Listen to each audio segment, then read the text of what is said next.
ఆత్మకూరులో ఇటీవల కలుషిత నీటిని త్రాగి 3 వ్యక్తులు మృతి చెందడం జరిగింది. 50 మంది అస్వస్థతకు గురై ప్రభుత్వ మరియు ప్రైవేట్ ఆసుపత్రులలో చికిత్స పొందడం జరిగింది. ఈ ఘటనపై మాజీ ఎమ్మెల్యే శిల్పా చక్రపాణిరెడ్డి బుధవారం జిల్లా కలెక్టర్ రాజ్కుమారి గనియాను కలిసి పరిస్థితిని వివరించి బాధితులకు ప్రభుత్వం తరపున ఎక్స్గ్రేషియా చెల్లించాలని కోరారు.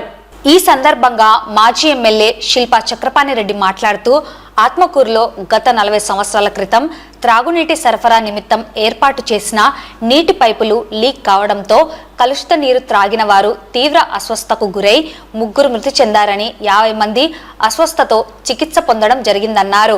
అయితే ప్రభుత్వం మాత్రం అతిసార వ్యాధి వల్ల మృతి చెందారని చెప్పడం శోచనీయంగా ఉందని, ఇది కేవలం పైపుల లీకేజ్ వల్ల జరిగిందని తెలిపారు. మృతి చెందిన 3కి ఒక్కొక్కరికి 25 లక్షల చొప్పున, అలాగే అస్వస్థకు గురైన వారికి 10 లక్షల చొప్పున ఎక్స్గ్రేషియా ఇచ్చి ఆదుకోవాలని కోరారు. విస్తరిస్తుంది కానీ నేను ఒకటే డిమాండ్ చేస్తా ఉన్నా ప్రభుత్వాన్ని, కలెక్టర్ గారిని కూడా ఇప్పుడే అడగడం జరిగింది. ప్రభుత్వ సాయం ఏ విధంగా చనిపోయిన వారికి 25 లక్షల రూపాయలు ఎక్స్గ్రేషియా ఇవ్వాలి. హాస్పిటల్